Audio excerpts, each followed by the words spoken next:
Hey, Amanda, you ready to talk about financing for our build?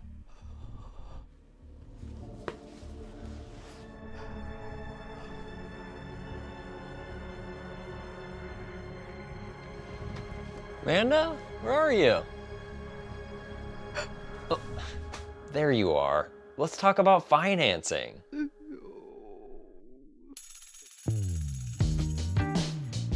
Okay, we'll admit it. Talking about financing for your build isn't the most glam subject, but it's a reality you're gonna have to face when you're preparing for your den build. We're here to show you that this boogeyman isn't as scary as you thought. He's just a little misunderstood. And hey, aren't we all? Quick disclaimer, this video is not meant to be legal or financial advice. We're not your bankers and we're certainly not your lawyers. We're just your friendly neighborhood den video team. For today's video, we have Jimbo in the audience. Howdy there, folks. He's looking into financing options and he's here to ask any questions that might arise as we go through. Aren't you, buddy? I sure am. Let's start with the types of properties you might be looking to build. What do you mean? Oh, an interjection already. My. I'm just trying to build a cabin. It's simple. True, but there are different loan programs that will apply depending on which of these situations fits your structure. Are you adding an assisted dwelling unit or more space to your current property? Or are you building a home on a blank slate of land that you already own? Or perhaps you're purchasing a new piece of vacant land to build a custom home on. No matter your situation, you've got some options to finance your new construction project. Which options are available to you just depends on, well, a bunch of stuff. But no matter the path you're taking, you'll most likely need this extensive list of paperwork. We know, it's a lot, but you only need to gather it up once. Then you'll typically find more flexibility, better rates, and more of a personal touch with your local credit union. So we recommend seeking them out first. Now, that list is kind of irrelevant to you if you're paying cash, you lucky dog. Just kidding, we don't know your situation. You might have a bunch of cash because your uncle who raised you like his own son just died and you have a horrible void in your heart and you're just trying to build the cabin by the lake that he always dreamed of having, but he couldn't because he spent all of his time working to provide for you the life that he always wished that he had. How did you know that about me? Back to the matter at hand. If you are paying cash, you get some pretty sweet benefits and you probably don't really even need this video. But don't go, or at least hit like and subscribe before you do. Cash really does provide some great flexibility, like no approval process to begin work, design changes on the fly, discounts on material and labor, and well, have you met my annoying friend compounding interest? If you're paying cash, you'll never have to. But for the rest of us poors that will be getting a loan, it's important to get familiar with these terms. FICO credit score.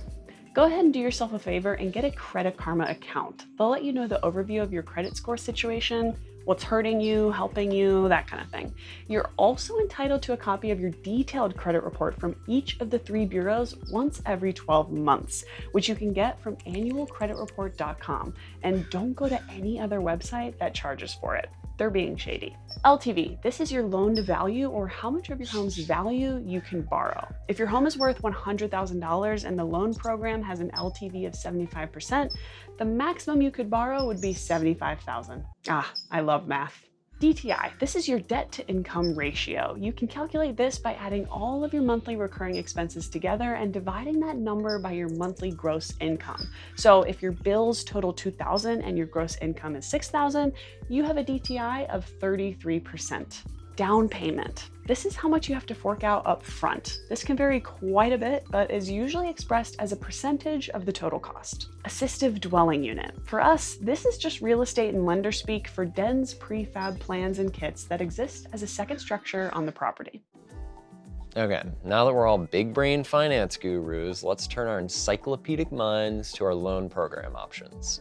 Number 1, refinance your current mortgage. If you already have a home and are looking to add more living space, this is a great place to start. Even if you've only owned your home for a few years, you've likely built up enough equity that can be converted to funds for your den project. It's not a guarantee, but a nice benefit is this option can actually lower your current mortgage interest rate. In very broad strokes, here are the requirements to do a cash-out refinance loan on your property.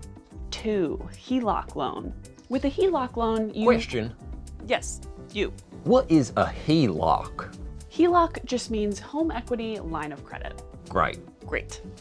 Basically, a HELOC loan is a separate loan payment that you pay alongside your regular mortgage payment. The overall loan term is usually shorter and it generally comes with a variable interest rate, so it does introduce some unpredictability into your monthly payments. But the closing costs are generally lower for HELOCs, and if you have an excellent mortgage rate and can't refinance for a better or equal rate, this does allow you to keep your original interest and payoff date intact. Here are the general requirements for a HELOC loan. This is a pretty deep topic, so it's worth digging deeper into the pros and cons of a refinance versus a HELOC if you're debating between these two options. But they can both be great options for an additional space on your property for visitors, space for hobbies, a separate workspace, or even a rental for some side income. Which, if it is for some sort of business purpose, you might qualify for an SBA 504 loan, which doesn't sound scary and confusing at all, right? Not at all. But there are more options, so moving on. Third loan option, construction loan.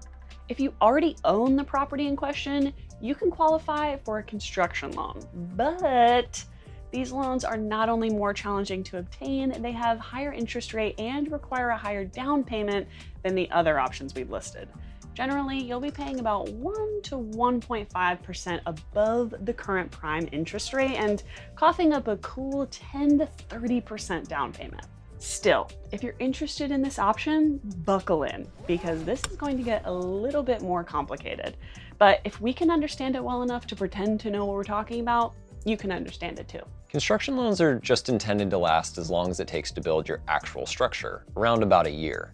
Once construction is done, they need to be converted to a regular longer-term mortgage. This can be done with two types of loans, single close or two close. Single close loans can be simpler because they allow you to get both the construction loan and the permanent loan locked in at the same time. This means one less closing cost and one less headache. Once construction is completed, your loan automatically becomes a regular mortgage based on the pre-agreed upon terms. Two close loans require you to get approved for two loans, one for construction and one for the completed home. This requires more work and more uncertainty since your permanent mortgage isn't locked in until after construction.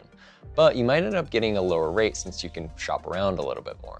Because the lender's collateral at the beginning is essentially a pile of dirt, each phase of the build is assigned a value. As each step is completed and inspected, the next round of funding is released for the following phase. This protects the lender, but super complicates your life. Once construction is complete, the lender will need to close out the construction loan, at which point you'll get a fun new mortgage loan. To do this, you'll need to submit a bunch of paperwork that we're just not going to go into here. Number 4, land loan. The terms and down payment for a land loan can vary wildly? A great amount. It all depends on their intended use, local infrastructure, and utility access. Pre-developed parcels with easily accessed utilities typically require a 15 to 25% down payment.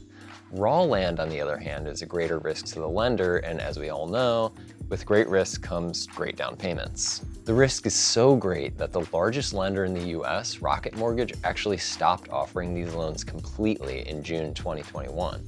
So if you're interested in this option, you'll want to seek out a local credit union. Once you find a lender, you'll follow the construction loan process that we just outlined. Number 5, government-backed combo loans. All right, what's Uncle Sam got for us? There are 3 lending programs offered by the federal government that cover the property purchase, construction costs, and convert to a standard mortgage upon final inspection. 1 loan for land purchase and construction, 1 set of loan fees, 1 less headache. Sounds pretty sweet, right?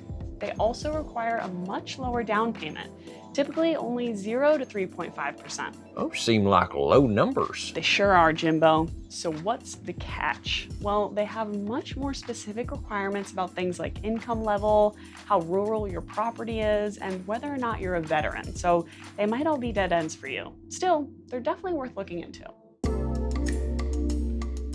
All right, let's zoom out and take a look at the options that we went over in this video. Number 1, cash out refinance. Number 2, HELOC loan. Number 3, construction loan. Number 4, land loan. Number 5, government-backed combo loans. There are pros and cons to each loan type, and there are an infinite combination of loans and properties and construction projects and financial situations, so this video should be one of many resources that you seek out to understand your best options. There are also more fringe financing options that could work even better for you, like loans meant specifically for an ADU that you plan to rent out for income. Talk with your local credit union about these options and work to find the plan that best fits your specific situation. We'll have more resources for you down in the description and also, of course, on denoutdoors.com. Feel free to reach out if you have any questions or have topics that you'd like to see us cover.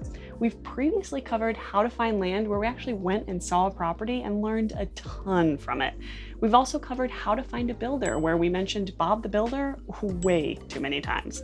So be sure to check out those videos as well. Thanks so much for watching, and we'll see you next time, folks. It's been great learning with y'all.